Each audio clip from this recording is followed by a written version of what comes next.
standing at the mouth of a tunnel beneath an Amish farmhouse in Holmes County, Ohio, August. 100 degrees above your head and 55 degrees on your face.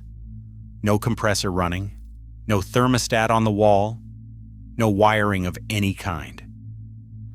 Just a fan drawing less electricity than a single light bulb, and air that has traveled 200 feet through Earth that has never once changed temperature. The Amish have been building this for 200 years. The cooling industry documented it in 1930. That same year, one sentence in one corporate manual made sure you would never find out it existed. Here is the number that changes everything. At 6 feet below the surface, ground temperature locks in and stays there. Summer, winter, drought, heat wave, it does not move.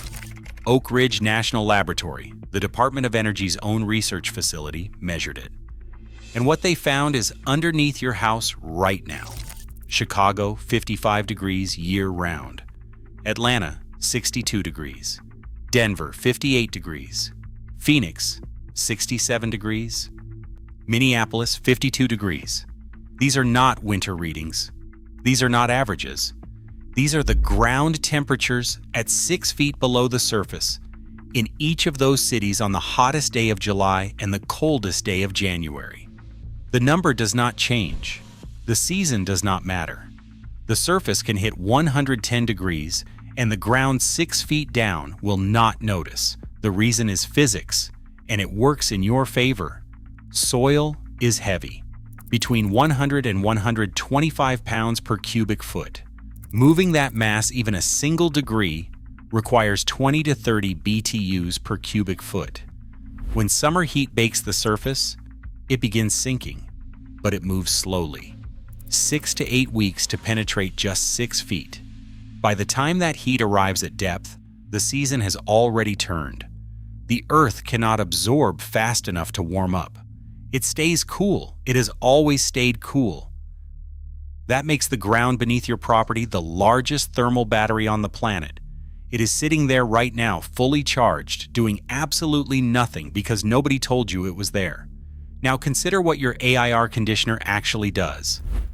It compresses chemical refrigerant, forces it through coils, blows air across those coils, and dumps the heat outside. For every unit of electricity it consumes, it produces roughly 3.5 units of cooling. Engineers call that a coefficient of performance of 3.5. Earth tubes measured across 47 installations worldwide recorded a coefficient of performance of 28.7. 28 versus 3. That gap is worth billions of dollars a year in equipment, refrigerant, electricity, and service contracts. And it is exactly why you have never heard of this until now. The Amish did not read about this in a textbook. Every farm in Holmes County has a root cellar dug 10 feet deep. No insulation, no mechanical cooling. The soil holds it between 32 and 40 degrees every day of every year. That is not tradition. That is 2 centuries of applied physics. Then there are the spring houses, small structures built directly over natural springs where groundwater flows at 54 to 56 degrees constant. The water moves under the floor. The building stays between 50 and 58 degrees all summer. The Amish in Lancaster County and Holmes County used them to keep dairy and produce fresh without a single watt of electricity. I stood inside one on a 91-degree afternoon. I could see my breath. But the system that matters most is what the Amish call the breath of the floor. Clay pipes buried under farmhouse foundations. Air enters from outside, travels underground through those pipes, and rises through the floorboards already cooled by the earth. The USDA documented this in a manual, published in 1903. That document is 120 years old. The systems it describes are still running. The Amish who built these farms came from Germany and Switzerland. Those same 2 countries now lead the world in modern earth tube engineering. Germany has 847 monitored residential installations tracked by the Passive House Institute since 2005. ETH Zurich ran a 15-year study on system performance. The result across the entire monitoring period was zero degradation. Zero. The knowledge the Amish carried from Europe 200 years ago is the same knowledge Europe rediscovered with modern instruments. The circle closed. America never got the memo. In 1902, Willis Carrier invented mechanical air conditioning in a printing plant in Brooklyn. The problem he was solving was not heat. It was humidity warping paper on a production line. The machine was never designed for human comfort. By the 1920s, that detail had been erased.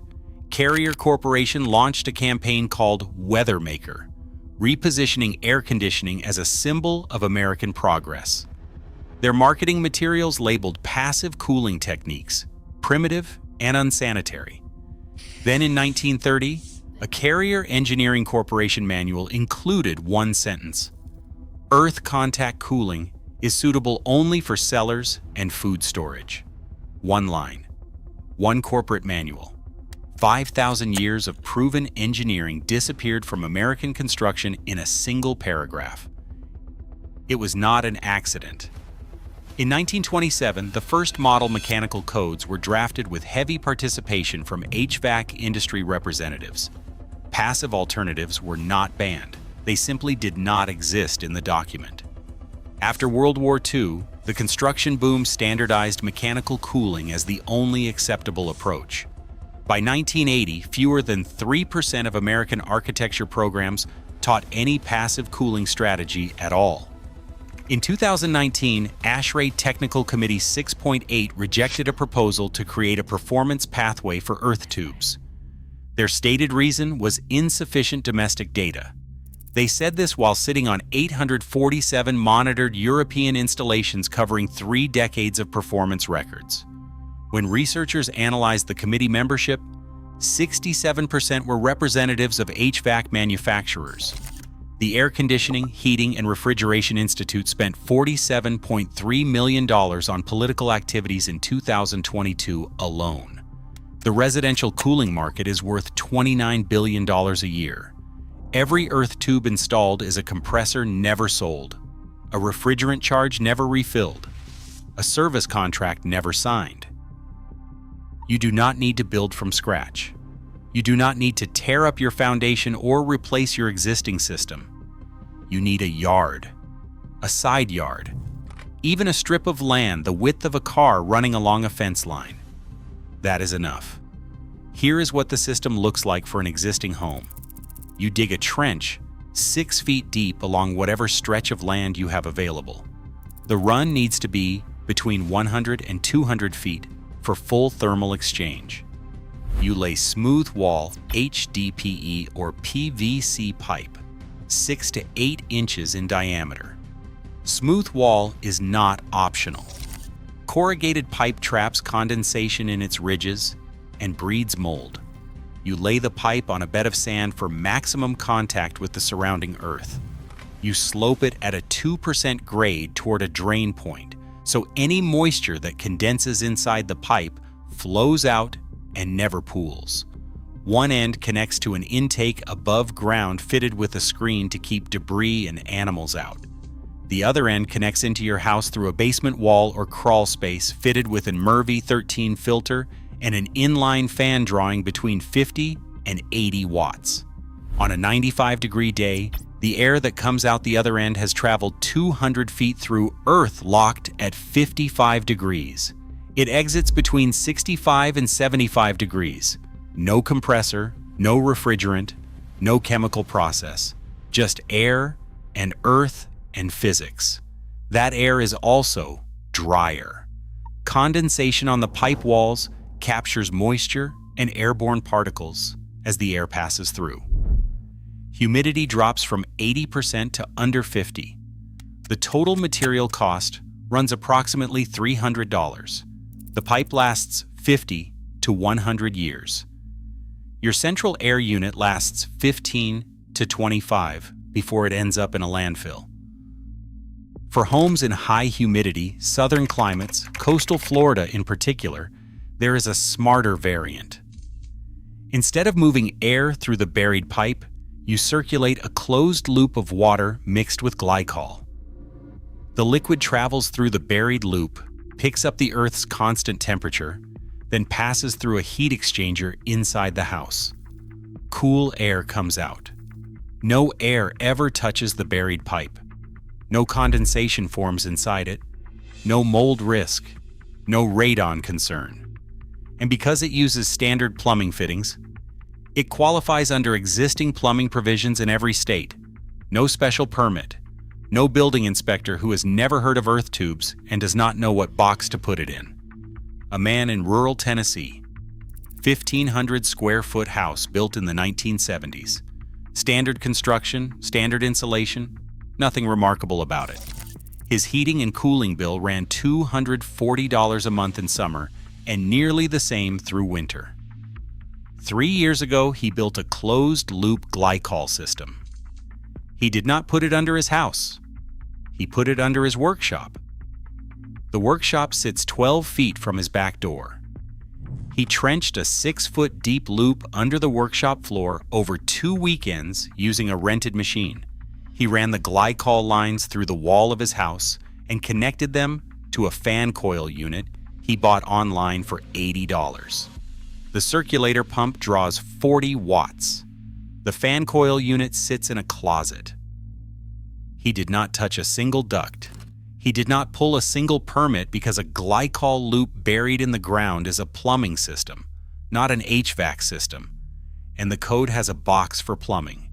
In summer, the loop pulls heat out of his house and dumps it into 55-degree earth. In winter, it pulls 55 degrees of warmth from that same earth and pushes it back in. One system, 2 functions, 12 months of results. His existing furnace and air conditioner are still connected. He just never turns them on. Total material cost was under $400. Heating and cooling bill since installation, $0. That is not a prototype. That is a retired school teacher in Tennessee who understood what the dirt under his workshop was already doing for free and decided to stop paying someone else to do it worse. The Persians stored ice through 120-degree desert summers 2,400 years ago using the same physics. The Romans engineered cooling channels under their villas. The Koreans ran air passages beneath floors for 3,000 years. Every civilization that mastered extreme climate arrived at the same answer independently. The Earth stores temperature. The pipe is just the path. The ground beneath your house sits at 55 degrees. It has always sat at 55 degrees. It will sit at 55 degrees long after every air conditioner ever manufactured has rusted into nothing. The Amish never lost this knowledge. You were just never given it. Now you have it. Drop your state and your summer cooling bill in the comments.